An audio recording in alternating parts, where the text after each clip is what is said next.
Hello every one, എല്ലാവർക്കും ഷിജിലീസ് വ്ളോഗ്സിലേക്ക് സ്വാഗതം. ഇന്നത്തെ നമ്മുടെ റെസിപ്പി എന്ന് പറയുന്നത് ഒരു സ്പെഷ്യൽ വെറൈറ്റി ചിക്കനാണ്. ഇതിൻ്റെ പേര് അച്ചാരി ചിക്കൻ എന്നാണ്. ഇത് കഴിക്കാനായിട്ട് നല്ല ടേസ്റ്റാണ്. ഇതിൻ്റെ ഫ്ലേവർ എന്ന് പറയുമ്പോൾ ഒരു ലേശം സ്പൈസിയും പിന്നെ ചെറിയ പുളിയും ഒക്കെ കൂടി അടങ്ങിയതാണ്. ഇത് ചപ്പാത്തി, പൊറോട്ട, അപ്പം ഇതിൻ്റെയൊക്കെ ഒപ്പം നല്ല കോമ്പിനേഷനാണ്. ഇത് തയ്യാറാക്കി എടുക്കാനായിട്ട് എല്ലോട് കൂടിയ ചിക്കനോ അല്ലെങ്കിൽ എല്ലില്ലാത്ത ചിക്കനാണെങ്കിലും യൂസ് ചെയ്യാം. ഞാനിവിടെ എല്ലില്ലാത്ത ചിക്കനാണ്. 500 ഗ്രാം ചിക്കൻ കട്ട് ചെയ്തിട്ട് വെച്ചിട്ടുണ്ട്. ചെറിയ പീസസ് ആയിട്ടാണ് കട്ട് ചെയ്തെടുത്തിരിക്കുന്നത്. എല്ലോട് കൂടിയ ചിക്കൻ ആണെങ്കിലും ചെറുതായിട്ട് കട്ട് ചെയ്തിട്ട് എടുത്താൽ മതി. ഞാനിവിടെ കട്ട് ചെയ്ത ശേഷം കഴുകി വൃത്തിയാക്കിയിട്ട് ഡ്രെയിൻ ചെയ്തെടുത്ത് വെച്ചിട്ടുണ്ട്. ഇനി ഇത് നമുക്ക് മസാല തേച്ചിട്ട് മാരിനേറ്റ് ചെയ്ത് ഒരു മണിക്കൂറെങ്കിലും മാറ്റി വെക്കണം. അപ്പോൾ നമുക്ക് ചിക്കനിലേക്ക് തേച്ച് വെക്കാനായിട്ടുള്ള മസാല ആദ്യം ഒന്ന് വറുത്തിട്ടൊന്ന് പൊടിച്ചെടുക്കണം. അതിനായിട്ട് ഞാനിവിടെ ചെറിയ ജീരകം, അതായത് നല്ല ജീരകം 1 ടീസ്പൂൺ എടുത്തിട്ടുണ്ട്. അത് ഒരു പാനിലേക്ക് ഇട്ട് കൊടുക്കാം. നമ്മൾ ഈ മസാല ആക്കാനായിട്ട് എടുക്കുന്ന സാധനമെല്ലാം ജസ്റ്റ് ആദ്യം ഒന്ന് ചൂടാക്കിയിട്ടാണ് പൊടിച്ചെടുക്കുന്നത്. ഇനി നമ്മളിതിലേക്ക് ചേർത്ത് കൊടുക്കുന്ന കരിഞ്ജീരകമാണ്. നമ്മുടെ നാട്ടിൽ മരുന്നിനൊക്കെ ഒരുപാടായിട്ട് യൂസ് ചെയ്യുന്നതാണ് ഈ കരിഞ്ജീരകം എന്ന് പറയുന്നത്. ഒരുപാട് ഔഷധ ഗുണമുള്ളൊരു സീഡാണ് കരിഞ്ജീരകം. ബ്ലാക്ക് ക്യൂമിൻ എന്നാണ് പറയുന്നത്. അതിവിടെ ഒരു 1/4 ടീസ്പൂൺ ഇതിലേക്ക് ചേർത്ത് കൊടുക്കുന്നുണ്ട്. നോർത്ത് ഇന്ത്യൻ റെസിപ്പീസിലൊക്കെയാണ് ബ്ലാക്ക് ക്യൂമിൻ കൂടുതലായിട്ടും ചേർക്കാറ്. ഇനി ഇതിലേക്ക് ഒരു 1/4 ടീസ്പൂൺ ഉലുവ ചേർത്ത് കൊടുക്കുക.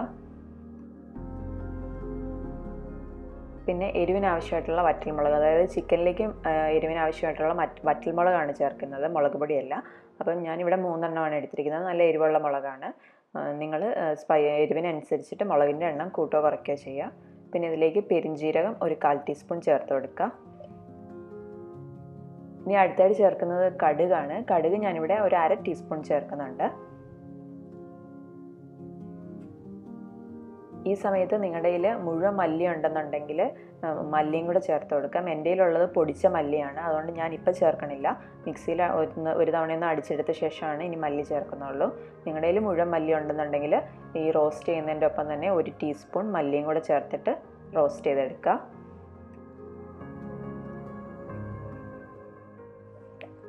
ചെറുതായിട്ടൊന്ന് റോസ്റ്റ് ആയാൽ മതി. ഇതിൻ്റെയൊക്കെ ആ ഒരു പച്ചമണം മാറി റോസ്റ്റ് ആകുമ്പോൾ നല്ലൊരു സ്മെല്ല് വരും. ആ ഒരു മണം വരുമ്പോൾ നമുക്ക് തീ ഓഫ് ചെയ്യാം. എന്നിട്ട് തണുക്കാനായിട്ട് വേറൊരു പാത്രത്തിലേക്ക് മാറ്റി വെക്കാം. ഇപ്പോൾ നമ്മൾ റോസ്റ്റ് ചെയ്തെടുത്ത് നന്നായിട്ട് തണുത്തിട്ടുണ്ട്. ഇനി ഇത് മിക്സിയുടെ ചെറിയ ജാറിലിട്ടൊന്ന് പൊടിച്ചെടുക്കാം. ചെറിയ ജാറിൽ തന്നെ ഇട്ട് പൊടിച്ചെടുക്കുക. കാരണം ആകെ കുറച്ച് നമ്മൾ ഈ ഒരു കറിക്കിലേക്ക് വേണ്ടിയിട്ടുള്ള മസാല മാത്രമല്ലേ തയ്യാറാക്കുന്നത്. അപ്പോൾ കുറേശ്ശെ വിധം നമ്മളെല്ലാം എടുത്തിട്ടുള്ളൂ. അപ്പം മിക്സിയുടെ ചെറിയ ജാറിൽ തന്നെ ഇട്ടിട്ട് പൊടിച്ചെടുക്കുക. ഞാനിവിടെ ചെറിയ ജാറിലിട്ടിട്ട് നന്നായിട്ട് പൊടിച്ചെടുത്തിട്ടുണ്ട്. നല്ല പോലെ പൊടിഞ്ഞ് കിട്ടി. ഇനി ഇതിലേക്ക് 1 ടീസ്പൂൺ മല്ലിപ്പൊടിയും കൂടെ ചേർത്തിട്ട് ഒന്നുകൂടെ ഒന്ന് പൊടിച്ചിട്ടെടുക്കാം.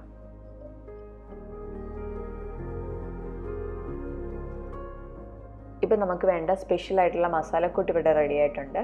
ഇനി ഇത് നമുക്ക് ചിക്കനിലേക്ക് ചേർത്തിട്ട് മാരിനേറ്റ് ചെയ്തിട്ട് വെക്കാം. ചിക്കനിലേക്ക് ഞാനിത് ചേർത്ത് കൊടുക്കുകയാണ്. നമ്മൾ പൊടിച്ച് വെച്ചിരിക്കുന്ന മസാലക്കൂട്ട് ചേർത്ത് കൊടുക്കുക. ഞാനിവിടെ എടുത്തിരിക്കുന്നത് 500 ഗ്രാം ചിക്കനാണ്. അപ്പോൾ അതിലേക്ക് ആവശ്യമായിട്ടുള്ള സാധനങ്ങളാണ് ചേർക്കുന്നത്. പിന്നെ ഒരു വലിയ ടീസ്പൂൺ നിറച്ച് ഇഞ്ചിയും വെളുത്തുള്ളിയും ചതച്ചെടുത്തതാണ്, അല്ലെങ്കിൽ പേസ്റ്റ് ആക്കിയിട്ട് എടുത്താലും മതി. പിന്നെ നമുക്ക് വേണ്ടത് നാരങ്ങ നീരാണ്. ഞാനിവിടെ ഒരു ചെറിയ നാരങ്ങയുടെ നീരാണ് എടുത്തിരിക്കുന്നത്.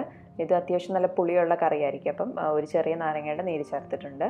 ഇനി ഇതിലേക്ക് നമുക്ക് വേണ്ടത് ഒരു 5 ടേബിൾ സ്പൂൺ തൈരാണ്.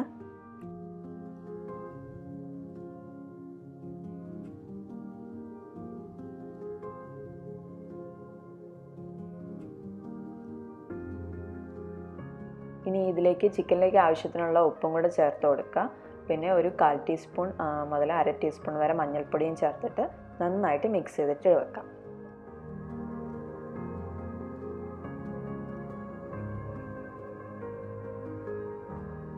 ഇനി ഇതൊരു അരമണിക്കൂർ മുതൽ 1 മണിക്കൂർ വരെ നമുക്ക് മാരിനേറ്റ് ചെയ്ത് മാറ്റി വെക്കാം. അപ്പോഴേക്കും മസാലയൊക്കെ നന്നായിട്ട് ചിക്കനിലേക്ക് പിടിക്കും. അതിനുശേഷം നമുക്ക് കറി വെക്കാം. സാധാരണ നമ്മൾ ചിക്കനിലേക്കൊക്കെ ചേർക്കുന്ന പോലെ ഒരുപാട് തക്കാളിയും സവോളയൊന്നും ആവശ്യമില്ല ഇതിന്. ഞാനിവിടെ ഒരു മീഡിയം സൈസ്, ചെറുതല്ല എന്നാൽ മീഡിയം സൈസ് അല്ലാത്ത ഒരു സവോളയാണ് എടുത്തിരിക്കുന്നത്. ഇതാദ്യം നമുക്കൊന്ന് പേസ്റ്റ് പോലെ അരച്ചെടുക്കണം. ഇതിനകത്ത് നമ്മൾ ഗ്രേവി ആയിട്ട് ചേർക്കുന്ന എല്ലാം പേസ്റ്റായിട്ട് അരച്ചാണ് ചേർക്കുന്നത്. പിന്നെ ഒരു 4-5 വെളുത്തുള്ളി ഞാൻ എടുത്തിട്ടുണ്ട്. ഒരു ചെറിയ കഷ്ണം ഇഞ്ചി എടുത്തിട്ടുണ്ട്. ഒരു കുഞ്ഞൊരു തക്കാളി എടുത്തിട്ടുണ്ട്. ആദ്യം നമുക്ക് ഈ സവോളയൊന്ന് പേസ്റ്റായിട്ട് അരച്ചെടുക്കാം. ഞാൻ സവോളയും വെളുത്തുള്ളിയും ഇഞ്ചിയും തക്കാളിയും എല്ലാം സെപ്പറേറ്റ് ആയിട്ടാണ് അരച്ചെടുക്കുന്നത്. ഇനി നമുക്ക് കറി ഉണ്ടാക്കാനായിട്ട് സ്റ്റാർട്ട് ചെയ്യാം. അതിനായിട്ടൊരു പാൻ അടുപ്പത്ത് വെച്ച് ചൂടാക്കുക. പാൻ ചൂടാകുമ്പം അതിലേക്ക് വെജിറ്റബിൾ ഓയിൽ അല്ലെങ്കിൽ സൺഫ്ലവർ ഓയിൽ ചേർത്ത് കൊടുക്കുക. എണ്ണ നന്നായിട്ട് ചൂടായി കഴിയുമ്പോൾ നമ്മൾ അരച്ചെടുത്തിരിക്കുന്ന സവോള ഇതിലേക്ക് ചേർത്ത് കൊടുക്കുക. ഒരു ചെറിയ സവോള അല്ലായിരുന്നു, അത് ഇതിലേക്ക് അരച്ചതിന് ശേഷം ചേർത്ത് കൊടുക്കുക.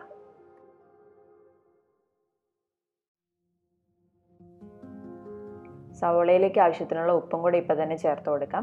നമ്മൾ ഓൾറെഡി ചിക്കനിൽ ഉപ്പ് ചേർത്തിട്ടുണ്ട്, അപ്പം കുറച്ച് മാത്രം ചേർത്തിട്ട് ആവശ്യമുണ്ടെങ്കിൽ പിന്നീട് ചേർത്ത് കൊടുക്കാം.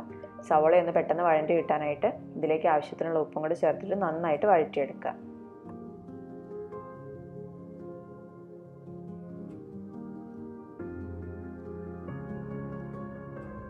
ഇപ്പോൾ സവോളയുടെ നിറമൊക്കെ മാറി തുടങ്ങിയിട്ടുണ്ട്. ഈ ഒരു പരുവത്തിൽ നമുക്കിതിലേക്ക് ചതച്ച് വെച്ചിരിക്കുന്ന ഇഞ്ചിയും വെളുത്തുള്ളിയും പേസ്റ്റ് ചേർത്ത് കൊടുക്കാം. ഇതിലേക്ക് 1 ടീസ്പൂൺ തന്നെ ഇഞ്ചി വെളുത്തുള്ളി പേസ്റ്റ് ചേർത്ത് കൊടുക്കുക.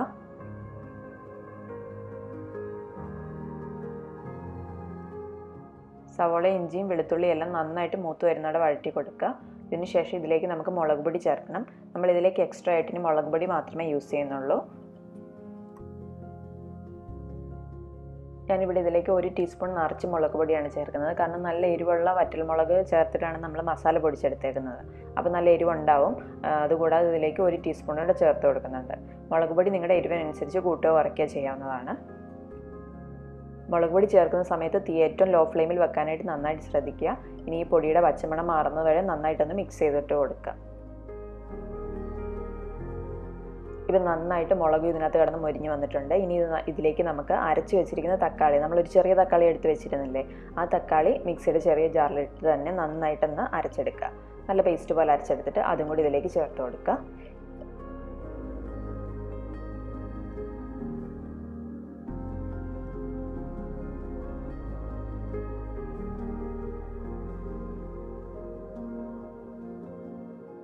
ഇപ്പോൾ തക്കാളിയും മസാലയോടൊപ്പം ചേർന്ന് നന്നായിട്ട് യോജിച്ചിട്ടുണ്ട്. നല്ലപോലെ എണ്ണയൊക്കെ തെളിഞ്ഞ് വരുന്നുണ്ട്. ഇനി നമുക്കിതിലേക്ക് മാരിനേറ്റ് ചെയ്ത് വെച്ചിരിക്കുന്ന ചിക്കൻ ചേർത്ത് കൊടുക്കാം.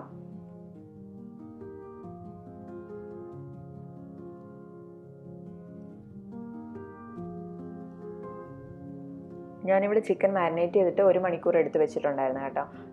അത് അങ്ങനെ 1 മണിക്കൂറെങ്കിലും എടുത്ത് വെക്കുമ്പോഴായിരിക്കും ചിക്കനിലേക്ക് നന്നായിട്ട് പിടിക്കുക. അറ്റ്ലീസ്റ്റ് ഒരു അരമണിക്കൂറെങ്കിലും മാറ്റി വെക്കാനായിട്ട് ശ്രദ്ധിക്കുക.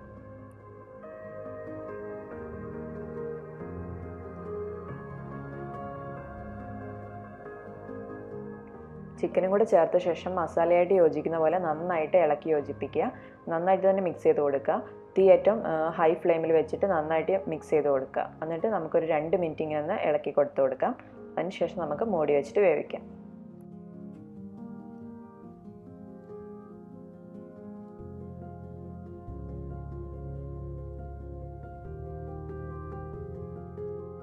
ഇപ്പോൾ 2 മിനിറ്റ് ഹൈ ഫ്ലെയിമിലിട്ട് നന്നായിട്ട് വഴറ്റി കൊടുത്തിട്ടുണ്ട്. ചിക്കനും മസാലയൊക്കെ നന്നായിട്ട് യോജിച്ചിട്ടുണ്ട്. ഇനി ഇതിലേക്ക് നമുക്ക് ഗ്രേവിക്ക് ആവശ്യത്തിനുള്ള വെള്ളം ഒഴിച്ചു കൊടുക്കാം. ഞാനിവിടെ 1/2 ഗ്ലാസ് വെള്ളമാണ് ഒഴിക്കുന്നത്.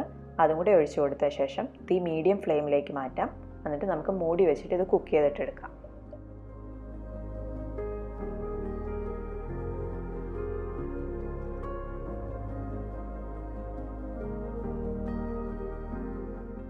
ഇനി നമുക്ക് അടപ്പ് വെച്ചിട്ട് അടച്ചു വെച്ചിട്ട് ഒരു 10 മിനിറ്റ് വേവിച്ചെടുക്കാം.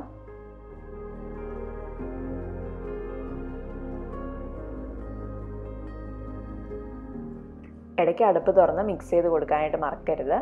അടിയിൽ പിടിക്കില്ല, കാരണം ചൂട് കട്ടിയുള്ള പാത്രത്തിൽ ആണ് കുക്ക് ചെയ്യുന്നതുണ്ടെങ്കിൽ അടിയിൽ പിടിക്കില്ല. എങ്കിലും ഇടയ്ക്കൊന്ന് മിക്സ് ചെയ്തിട്ട് കൊടുക്കുക. പിന്നെ ഒരുപാടിട്ട് ഉടച്ചെടുക്കേണ്ട കാര്യമില്ല. നമുക്ക് ഈ കഷ്ണം ഉടഞ്ഞു പോകാൻ പാടില്ല. അങ്ങനെ ഉടഞ്ഞു പോയിട്ടുണ്ടെങ്കിൽ ഇതിൻ്റെ കറക്റ്റായിട്ടുള്ള ടേസ്റ്റ് നമുക്ക് കിട്ടില്ല. ബോൺലെസ് ചിക്കൻ ആയതുകൊണ്ട് തന്നെ പെട്ടെന്ന് വെന്ത് കിട്ടും. അതല്ല നിങ്ങൾ എല്ലുള്ള ചിക്കനാണ് എടുക്കുന്നതെന്നുണ്ടെങ്കിൽ ചിക്കൻ്റെ വേവിനനുസരിച്ചിട്ട് അടച്ചു വെച്ചിട്ട് കുറച്ച് നേരം കൂടെ വേവിച്ചെടുക്കുക. ഈ ചിക്കൻ കറിയിൽ വെളുത്തുള്ളിയുടെ ഫ്ലേവർ കുറച്ച് മുന്നോട്ട് നിൽക്കും. അതുപോലെ തന്നെ പുളിയും നന്നായിട്ടുണ്ടാവും. അപ്പോൾ ചിക്കനൊക്കെ അത്യാവശ്യം നന്നായിട്ട് വെന്ത് കഴിയുമ്പം നമുക്കൊരു 4-5 വെളുത്തുള്ളി ചെറുതായിട്ടൊന്ന് കട്ട് ചെയ്തിട്ടോ അല്ലെങ്കിൽ ചതച്ചിട്ടോ ഇട്ട് കൊടുക്കുക ഇതിലേക്ക്. അതുപോലെ തന്നെ ഒരു ചെറിയ നാരങ്ങയുടെ ഒരു പകുതി മുറിച്ചിട്ട് അതിൻ്റെ നീരും കൂടി ഇതിലേക്ക് ചേർത്ത് കൊടുക്കുക. നന്നായിട്ട് മിക്സ് ചെയ്ത് കൊടുത്ത ശേഷം ഒരു 2 മിനിറ്റും കൂടെ നമുക്ക് മൂടി വെച്ച് തന്നെ വേവിക്കാം. തീ സമയത്തെല്ലാം മീഡിയം ഫ്ലെയിമിലായിരിക്കാനായിട്ട് പ്രത്യേകം ശ്രദ്ധിക്കുക. ഇപ്പം നമ്മുടെ ചിക്കൻ ഏതാണ്ട് കറക്റ്റായിട്ട് വെന്ത് വന്നിട്ടുണ്ട്. ഇനി നമുക്കിതിലേക്ക് കുറച്ച് മല്ലിയിലയും കൂടെ വിതറി കൊടുക്കാം. മല്ലിയിലയുടെ ഫ്ലേവറും കൂടെ വരുമ്പോൾ കുറച്ചും കൂടെ നല്ല ടേസ്റ്റ് ആയിരിക്കും. നമ്മളെപ്പോഴും സാധാരണ ചിക്കൻ കറിയല്ലേ ഉണ്ടാക്കാറ്. ഇതൊരു വെറൈറ്റി സ്റ്റൈൽ ചിക്കൻ കറിയാണ്. നല്ല ടേസ്റ്റാണ് കഴിക്കാനായിട്ട്, നല്ല ടേസ്റ്റാണ് കഴിക്കാനായിട്ട്. പിന്നെ ഈ ദോശ, അപ്പം, പിന്നെ ചപ്പാത്തി, പൊറോട്ട ഒക്കെ അതിൻ്റെ ഒക്കെ ഒപ്പം കഴിക്കാനായിട്ട് നല്ല കിടലൻ ടേസ്റ്റ് തന്നെയാണ്. പിന്നെ ഈ വൈറ്റ് റൈസ് ഒക്കെ ഇല്ലേ, നമ്മുടെ വെള്ളച്ചോറല്ലേ, ബിരിയാണി റൈസിൻ്റെ, അതിൻ്റെ ഒക്കെ ഒപ്പം കഴിക്കാനും നല്ല ടേസ്റ്റ് തന്നെയാണ്. നിങ്ങളെല്ലാവരും ഒന്ന് ട്രൈ ചെയ്ത് നോക്കണം കേട്ടോ. ട്രൈ ചെയ്ത് നോക്കിയിട്ട് നിങ്ങളുടെ അഭിപ്രായങ്ങൾ പറയാനായിട്ട് മറക്കരുത്. പിന്നെ നിങ്ങൾക്ക് ഈ വീഡിയോ ഇഷ്ടമായിട്ടുണ്ടെങ്കിൽ ലൈക്ക് ചെയ്യാനും ഷെയർ ചെയ്യാനും കമൻറ്റ് ചെയ്യാനും മറക്കരുത്. വേറൊരു വീഡിയോയുമായിട്ട് വീണ്ടും കാണാം. അതുവരേക്കും ബൈ ബൈ.